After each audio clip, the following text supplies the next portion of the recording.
विश्वास करोगे, करोगे कि नहीं करोगे मुझे नहीं पता। कल शायद शाम को एक माता जी आई गांव की, कोई बड़ी बूढ़ी सी, मतलब ज्यादा बड़ी बूढ़ी भी नहीं थी, मतलब कोई ज्यादा यंग भी नहीं थी, मतलब मैं क्या कहूँ वो कैसी थी मैंने ढंग से देखा नहीं था। वो थी मराठी ड्रेस में और सब जैसे मराठी हमारी माता बहन बड़ी अच्छे से बोलती हैं वैसी थी। उन्होंने सीधा सा प्रश्न किया, मुझसे कुछ पूछा भी नहीं, मैं पूछूं क्या, कुछ नहीं, सीधी बोली, आपको डर नहीं लगता? सीधा स्ट्रेट फॉरवर्ड, आपको डर नहीं लगता? मैंने किस बात का डर? बोले आप इतना सब बोलते रहते हो, क्या जरूरत है, आपको किसी का डर नहीं? तो मैंने माता जी से कहा, मैंने माता जी हमारे ग्रंथ भी यही सिखाते हैं, हमारे संत भी यही सिखाते हैं, हमारा भगवान भी यही सिखाता है, तुम धर्म के रास्ते पे चलो, तुम्हें किसी से डरने की आवश्यकता नहीं। और हम किसी का नुकसान तो नहीं चाहते, हम किसी का बुरा तो नहीं चाहते, हम किसी को मार देना नहीं चाहते, लेकिन कोई हमें और हमारे बच्चों को मार दे हम होने नहीं देंगे, और जब तक हैं तब तक तो नहीं होने देंगे। आप कहेंगे आपके बच्चे, हाँ ये सब मेरे ही बच्चे हैं जो कथा पंडाल में बैठे हैं, ये सब मेरे बच्चे हैं। सनातन को पूजने वाला विश्व के किसी भी कोने में रहता है, वो व्यासपीठ का बच्चा है, वो धर्म का बच्चा है, मेरे कैसव का बच्चा है। किसी को अपने दो की चिंता है और मुझे करोड़ों की चिंता है,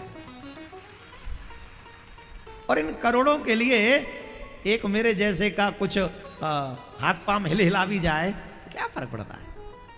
लेकिन याद रखना, अगर मैं करोड़ों की चिंता कर रहा हूं तो कम से कम तुम अपने दो की चिंता तो करो, कम से कम दो की चिंता तो करो।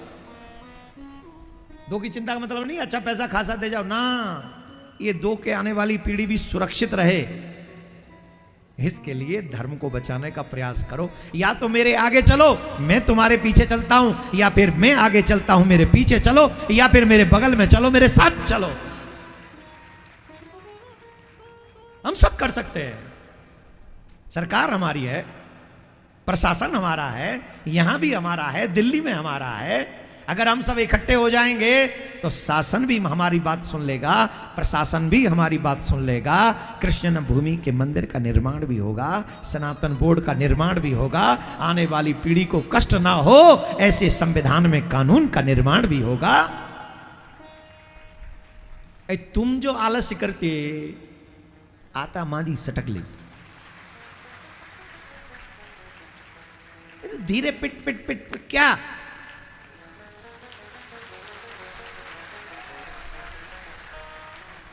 कल से कोई नहीं कहेगा तुमसे कि राधे राधे बोलना पड़ेगा। कल से सिर्फ तुम्हारी भैंस होंगी, गाय होंगी, उन्हीं के बीच में रहना। हाँ, मैं आते हुए देखता हूं बकरियां भी हैं, या बकरी, हाँ उन्हीं के बीच में फिर रहना। बिट्ठल बिट्ठल बिट्ठल आ बिट्ठल बिट्ठल। एक माता जी बहुत अच्छी थी, वो कंडे थापती थी बिट्ठल बिट्ठल बिट्ठल बिट्ठल कह के। एक जनी उसके बिट्ठल कंडे चुरा ले गई, और बोले बिट्ठल मेरे कंडे चुरा ले गई। तो पंच के आगे गए, क्या हुआ, मेरे कंडे चुरा लिए। बोले कैसे कहोगी ये तुम्हारे कंडे हैं? बोले मैं गारंटी से कहती हूँ मेरे कंडे। बोले कैसे? बोले कान लगा के देखो, कंडे में से बिट्ठल बिट्ठल की आवाज आ रही होगी, कंडे में से बिट्ठल बिट्ठल की आवाज आ रही होगी। ऐसा हमको धर्म की रक्षा करने को मांगते, ऐसे बोलते ना मुंबई, अपुन को धर्म की रक्षा करने को मांगते, अपुन टेंशन लेने का नहीं, अरे अपुन टेंशन देने का है। तो टेंशन लेने का नहीं, कसम से जिस दिन इतने लोग सड़क पे खड़े हो जाएंगे ना, अपुन को टेंशन नहीं हो रहा है, जो अपुन को देखेगा उसको टेंशन होएगा। पर हम हिंदुओं की प्रॉब्लम ही ये है, हमसे कहते थे चलो आगे, मैं चलूंगा साथ में, और फिर यहीं रह जाते पंडाल में, फिर नहीं जाने का, वो उनको बाहर नहीं जाने का है। वो फिर पंडाल में हाँ मैं आप चलो मैं आता है, वो आता ही नहीं, वो आने को ही नहीं मांगता। डरना उस दिन से जिस दिन तुम्हें जरूरत पड़ेगी कि आओ मेरे साथ, और तब लोग नहीं आएंगे तुम्हारे साथ, तब वो भी डर के अपने घर में बैठ जाएंगे। उस दिन से डरना, आज तो मत डरना, लेकिन उस दिन से डरना जब तुम बुलाओगे और कोई नहीं आएगा, और चारों तरफ से तुम्हारा घर घेर लिया जाएगा, और घर में जवान बहन बेटियों को छीन कर घसीटते हुए उन्हें घर से बाहर निकाला जाएगा। तब तुम चीख रहे होगे बचाओ बचाओ, लेकिन कोई आवाज नहीं सुनेगा। सब अपनी बहन बेटी का सम्मान बचाने दरवाजा बंद करके बैठ जाएंगे, सिर्फ तुम्हारी तरह। आप कह रहे होगे आप हमें डरा रहे हो। आई एम सॉरी टू से डरा नहीं रहा हूं, कल दिखा रहा हूं, तुम्हारा कल दिखा रहा हूं। विश्वास नहीं है, अभी भी विश्वास नहीं है, आंखों पे से पट्टी हटाओ और बांग्लादेश की हिस्ट्री पढ़ो, अभी की पढ़ो, अभी का हिस्ट्री पढ़ो बांग्लादेश के। और तुम लोगों को शर्म इसलिए नहीं आई, हम तो हिंदुस्तान में बैठे, हमारा क्या।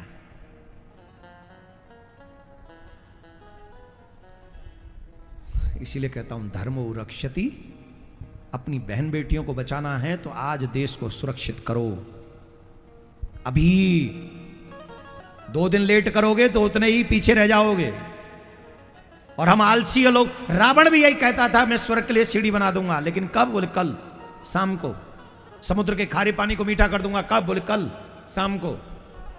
बाप से पहले बेटे को नहीं मरने दूंगा, कब? कल शाम को। अग्नि में से धुआं नहीं निकलने दूंगा, कब? कल शाम को। कल शाम, कल शाम, कल शाम करते करते उसके जीवन की शाम हो गई। चारों कामों में से एक काम नहीं कर पाया और मर गया। और जो चाहता नहीं था उसी के आगे वही हुआ। उसी का बेटा 1 लाख बेटे, 1.25 लाख नाती उसकी आंखों के आगे मरे, उसी की आंखों के आगे। ये क्या उदाहरण है? ये क्या एग्जाम्पल है? एग्जाम्पल यह है कि जब मेरे हाथ में पावर हो, जब मैं कुछ कर सकता हूं, उसी समय मुझे अपने आप को सुरक्षित करना चाहिए, अपनी पीढ़ी को सुरक्षित करना चाहिए, अपने देश को सुरक्षित करने का संकल्प कर लेना चाहिए।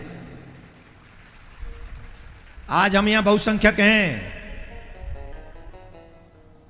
आज हम अपने देश को सुरक्षित कर सकते हैं। हम किसी को मिटाना नहीं चाहते, पर अपना देश सुरक्षित कर दें जिससे हमारे आने वाली पीढ़ी को असुविधा ना हो। और ये भूमि किसी अकबर की नहीं, अकबर के बाप की नहीं, औरंगजेब की नहीं, हिमायू की नहीं, बदायूं की नहीं, ये किसी के बाप की नहीं है। ये भारत की भूमि मेरे राम की है, मेरे कृष्ण की है, और मेरे नामदेव की है, तुकाराम की है। ये संतों की भूमि है, ये भगवान की भूमि है, ये मेरे सनातनियों की भूमि है। मेरे भाई बहन, भारत मेरे बाप की भूमि है। किसकी है? किसकी भूमि है? किसी एक टीवी डिबेट में कहा था ये भारत किसी के बाप का थोड़ी है। मैंने कहा था ये भारत मेरे बाप का है। तेरे बाप का पता नहीं, मेरे बाप का है। जिसने अपने बाप बदल लिए हैं उनकी कोई गारंटी नहीं है, लेकिन जिसने अभी तक बाप नहीं बदला है ये उसी के बाप की भूमि है। भारत मेरी भूमि है। भगवान धर्म की रक्षा करने के लिए पृथ्वी पर आते हैं। आप सबसे मेरा आग्रह है, आप सब भी धर्म की रक्षा करने के लिए आगे हाथ बढ़ाइए। इस सनातन की यात्रा को हमें और आगे बढ़ाना है, और भी सनातन के कई कार्य, सहयोग के इत्यादि कार्य हमको करने हैं। आप लोग जानते हैं हर जगह पर सनातन को आवश्यकता होती है, तो हम सनातनियों से एक आशा रखते हैं, आप अपने घर से 101 रुपया पर मंथ अपने धर्म की रक्षा के लिए सनातन न्यास को दीजिए। पर मंथ कितने? कितने? जितने का आप गुटखा खा के थूक देते हो। एक कोई भी व्यर्थ का खर्चा, एक व्यर्थ का खर्चा बंद कर दीजिए, जिसको लगता हो कि इसे मैं बंद कर सकता हूं, और इसके फलस्वरूप हम सनातन की लड़ाई को आगे बढ़ाएं। मात्र 101 रुपया पर मंथ हमको चाहिए आपका। जो जो दे सकते हो, जिनके पास में सक्षमता हो और जिन्हें लगता हो कि सनातन को आगे बढ़ाने के लिए ये लड़ाई आवश्यक है, ये विचार आवश्यक है, ये जगह जगह जाना चाहिए, समाज के लोग एकत्रित होने चाहिए, और हमें सनातन बोर्ड मिलना चाहिए, हमें कृष्ण भूमि मिलनी चाहिए, हमारी आने वाली पीढ़ी सुरक्षित होनी चाहिए।